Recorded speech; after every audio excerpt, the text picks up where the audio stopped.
Hi everyone, this is Alan and welcome back to the channel. So in today's video I wanted to talk to you about the different types of investing. So the main two is growth investing and the other one is dividend investing. So which one is better for me and why? Everybody's take on this is different, everybody's needs are a little bit different. I'm going to talk you through my view on this and what I prefer. So let's start off with what is growth investing. So as you can see from the picture of this man hugging all of his newfound money, growth investing is basically getting capital appreciation on your initial investment. So you might have your eye on a company that you think is going to accelerate over, say, 3 to 6 months. And let's say you put £10,000 in, and this company ultimately, it goes on a tear, it turns into 30,000 in a few months' time. That's all that you're interested in, is the capital appreciation. You're not bothered about what that company does essentially. Does it pay dividends? Does it reward the shareholders? You're not bothered about things like that. You want a massive return on your capital, ideally for most people in a short space of time. Now the lure for this for people is that it's exciting with the potential of the big profits. And I know, I speak from experience, I used to try to do this. I used to try to essentially flip or trade in and out of stocks, make quick money, and with some success, but as well as some downsides. And this is the problem. It's really hard to predict. So markets for the short term can vary massively. So let's say you've got your eye on a company, you throw your money into that company. As we've seen in the news lately, there's been the whole incident to do with Venezuela. There's been Trump potentially going into Greenland, maybe even using military force. These things can sometimes absolutely rile the markets. And as a result, you can see what is usually a healthy company go down 10, 20% in these sorts of times. But that's only on a short term. Ultimately, if that company has no deep-rooted issues, it will climb back up. But if you're invested in the short term, these things can swing wildly and throw you out of favour. And that's what makes this particular type of thing, this particular way of investing, a lot more difficult than other types of investing. Not only that, it requires success upon success upon success upon success. And I don't know about you, but how many times do you pick a winner over and over again? It's really difficult. So even if you do it once, you tend to be really excited about that. Then you want to invest all that money into the next thing. And then it can be the next thing that's a loser. So, and I've been here, I've talking from experience, there's been times where I've been that guy in the photo, you make some money, it feels fantastic, it's in a relatively short period of time, you've gained, 50%, 60%, 100% on your profit, you feel great, so you look to take that money and you think, well, I want to do that again, but now with even bigger sums, you do it again, and then you get hit hard. And the actual company that you've invested in, you realise that you only had a short-term eye on it, and when that gets hit, you realise sometimes it's never actually going to recover, and then it gets you questioning, hang on, why did I actually pick this company to invest in? These types of things happen in the short term, and that's why I don't invest for the short term. I invest for going forward, I invest for the long term now. So I see myself as a dividend investor. I just want to continually grow what my income does for me. I want it to continually get bigger and bigger and bigger. So I'll show you now what dividend investing is. So here we go. Slow and steady, but far more reliable. So as you can see in the picture, that might represent 1 year of your dividends coming in. Nice little pile. The next pile that's higher year after and year after. And it's like this slow progress, but well worth it down the line. I mean, though in that picture it doesn't actually look slow, does it? They look like quite a lot of money. But you get the idea, it's a constant build up. So you're building for a future in this one. Like when it comes to dividend investing, I don't particularly care if the stock price of that company goes down, because I'm not looking to sell it. I'm not looking to sell it in the near term future. I mean, imagine the home that you live in and somebody knocks on your door every day to tell you how much the price of your home is. Did you know your home's gone up today by 1,000? Okay, but it doesn't matter because I'm not looking to sell it. And then you get the knock at the door then 2 days later. Did you know that your home's gone down in value by 2.5 grand today? Well, I don't care because I'm not looking to sell it. And imagine being told that all the time. You know, if you're looking at, in fact, I don't even look at my portfolio on a day-to-day basis or even a week-to-week basis. I just let it compound. And that's something that I noticed back when I was trying to get capital appreciation and trading out of stocks. I was forever checking the markets. I was using apps on my phone, looking at the daily fluctuations, hoping that it'd go up, wasting lots of my own time and just forever looking and daydreaming about, you know, will this payment come off, because you're so concerned with the stock price. It's all that you focus on. And we don't want to do that. So whereas in this one, each pound that I earn, so I go to work and I exchange my time for money, and with that spare money, I then look to put that money to work. So when you invest your money in a stock, every pound of that money is looking to work for you and earn you more pounds, which over time results in compounding. And at first, I've mentioned this in other videos, but at first it's you that's doing the heavy lifting, because you're exchanging your time for money and then you're investing that. So you're doing all that lifting. But what you'll find is over time, as you build that portfolio and as you build on those stocks, the dividends start to climb, and eventually those dividends start to really help you out. So it's not you doing all that lifting anymore. It's slowly over time, it's 90% you, 10% your dividends, and then it's 80% you, 20% your dividends, and then that transition eventually will cross over where you're contributing less, you're only contributing 40%, then 30%, and your dividends are literally going forth, buying other dividends, buying other shares, making you even more money until it just compounds out of your control. Now, this is why it's so important, the quicker you start investing for compounding, the better. And in fact, I'll do a video on that soon of how compounding really works, and I'll use some charts and different demographics to show really how you can run this home. But that ultimately, like, I'll show you how that actually applies in real life. So look at that picture there and that steady increase, and here is my actual increase. So this is my real dividend portfolio from when I started it in 2026. So like I say, I'm not a young man, and I spent years trading in and out, so I've had money. That's why my portfolio, there's tens of thousands in it. But I was trying to trade and trying to be smart and cute, and I was, you know, like everyone, you're chasing the shiny object and you want real returns real quick, and you just seem to tread water. You win some days, you lose other days, and I found I had good years and then bad years. And overall, it would balance out to the point where sometimes I was breaking even over the span of, say, 5 years. That's not a good place to be. You don't want to be still in the same spot several years later. And it was only when you look back at that, it's a learning curve. When you look back at that, I chased such short-term profit. And as a result, I shot myself in the foot, because the amount of money that I've probably lost out on long-term by not investing sooner has really hurt me. You know, that's an opportunity lost. So let's take a look at what I actually did. So I started my dividend journey really in 2023.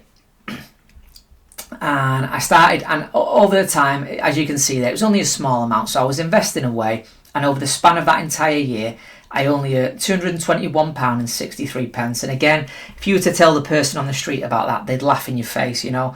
They're not interested in small sums. They'd say, there's no point. What's the point? Why even bother, mate? That seems stupid, that.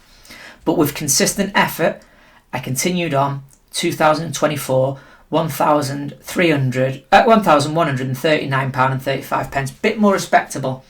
Again, that balanced out to overall about £94.95 throughout the year. And then as that year's just gone, 2025, this time I earned an average £166.60, or £1,999.20. And as you can see, it's a steady climb each time.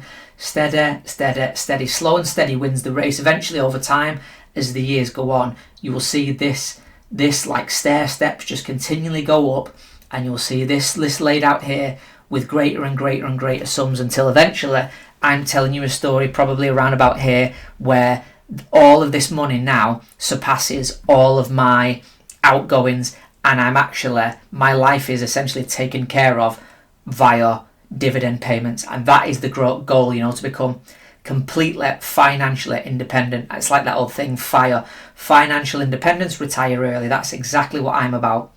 I want to spend my free time doing what I love, doing my hobbies, going to the gym, but spend it how I want. I'm not even a particularly extravagant person. I'm not one that chases materialistic things. I don't need the newest car. I don't need the newest clothes, but I do enjoy experiences. I do enjoy travel. I do enjoy food. I enjoy going places, seeing things. So I want to be able to do that as much as possible and own as much as my free time. So that's what all of this journey is about. And this, for me, is the way to do it. Like, is it possible for some of these steps to take a little backward step? Yeah, I mean, if there's an absolute massive recession and stocks go down, but even then I'm not worried, because eventually they do come back. They carry on from where they left off and they just grow again. And in that meantime, if there's a recession, I'll just continually steadily buying into stocks. And no matter what, I promise you, over time, this will continue to build up and start working for me. And that's why this particular thing appeals to me. This style of investing it's a shame I'm late to the game, but it's always, and I promise you this, it's always better to start late than never. And I'm learning this now, and it's such a shame. It's like if I had a son and I could pass on some advice to him, this is what it'd be. We get started on that journey early, because the sooner you do it, the better for you it'll be. The more you earn over time, you'll see that. It's usually after a couple of years in this sort of scenario where you actually really start buying into it. The first year, you don't really tell anyone. I mean, there's nothing to boast about there, is that you don't really want to tell people. It's not one of them things you boast about. You just quietly accumulate, and then after a while, you sort of like, yeah, actually, this I can see this really catching on. And then before you know it, you're really into it, and you start thinking more disciplined. So instead of wasting money on something that you don't particularly need, you're thinking to yourself, well, could I put that in an investment? Can I make that work better for me? And that's kind of where I'm at now. I'm trying to be really disciplined. I'm trying to build this future. And I'm looking to, I'm really excited to keep building, keep showing you guys my portfolio, and we'll see what I'm going to build. So government data was released recently for the UK, and the CPI, the Consumer Price Index, rises to 3.4%. Now, they've been shooting for 2% in the UK for a very, very, very long time now. And they're never going to get that. You're never going to get inflation in the UK down to 2%, especially doing the things that they're doing at the minute. So it's rose recently from 3.2 to 3.4. Well, the thing is, the Bank of England at the minute is lowering interest rates.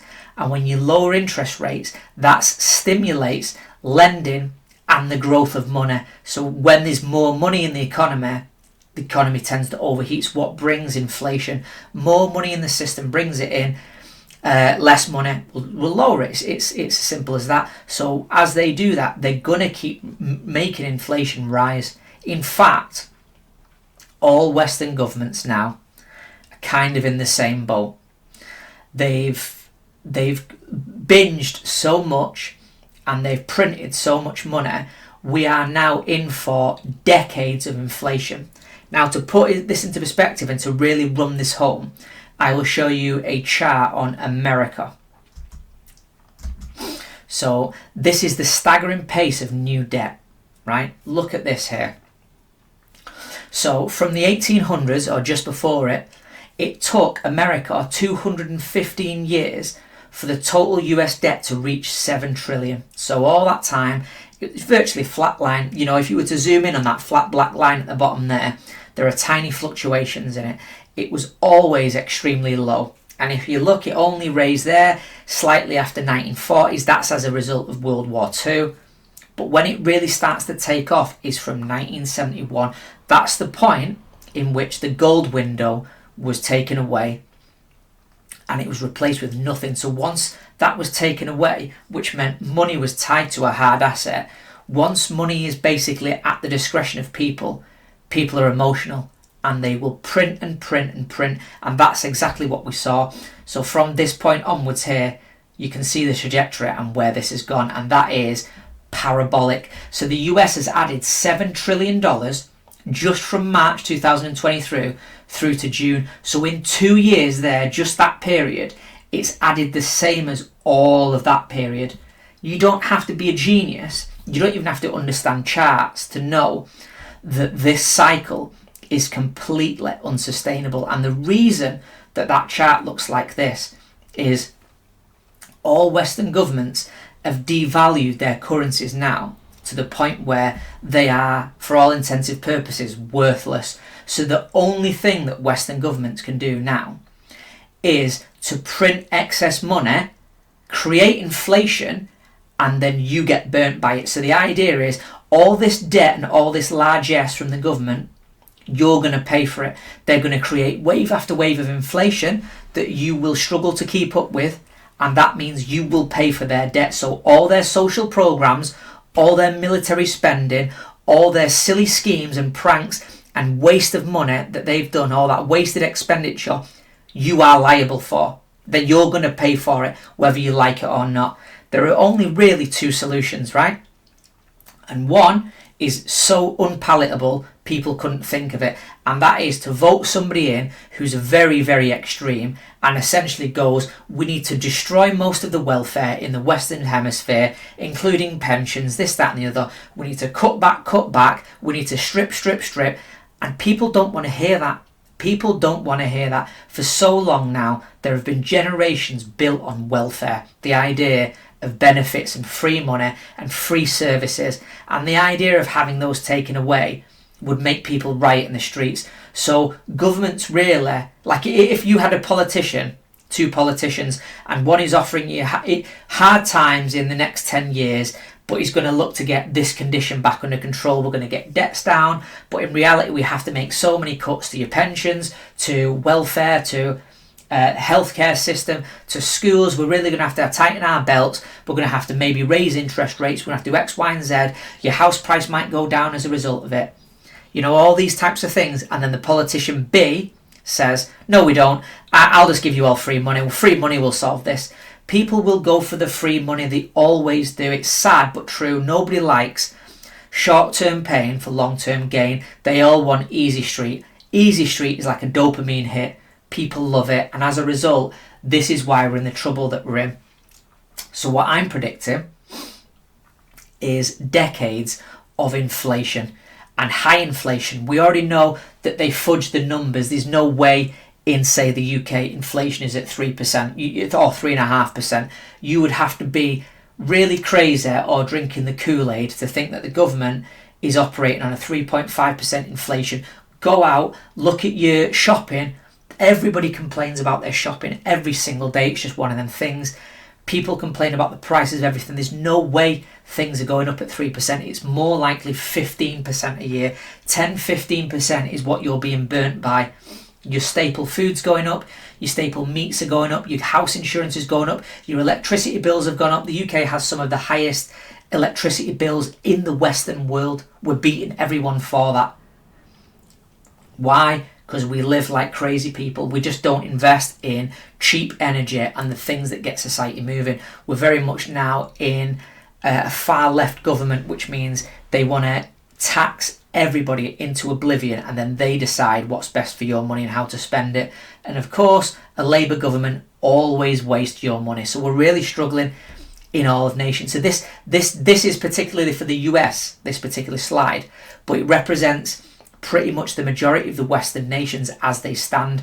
Governments only really have two options, and they're not going to pick the other one. They're not going to go down that route of putting serious men in charge who then deal with it the political and lawful way. This is going to result in the collapsing of financial currencies, massive inflation, and social upheaval. And unfortunately, that's because everybody's addicted to easy living. Everybody wants things for free. Now, the reason that I bring all of this up is you've got to look out for yourself and make sure you don't get burnt in this process. Ultimately, governments are going to look to create inflation. So they will lie, they will say it's ebbing and flowing. Oh, look, it's down a little bit here. But ultimately, it's going in one direction. It's going to continually grinding away at your wealth. So you need to get into compounding ASAP, and you need to build for the future, because you want your productivity to be just that. You want it to be yours. If you do nothing with your money, you're essentially going to work, exchanging it for currency units, then the government is stealing those currency units if you don't do anything with them. So you're working for free, which is the definition of slavery. That's the whole point of these governments want to do. It's like sleight of hand. You think that you've got money because you can see the notes in your hand, but they're eroding all the time. The value of them is eroding. We are looking towards a new monetary system in the coming decades. That's a tale for a different story. That's to do with Russia, China, wanting to upstage the whole American empire. We can go into that in another video, but I've ranted on, I think, for long enough. But ultimately, this is for me why I focus on a dividend portfolio.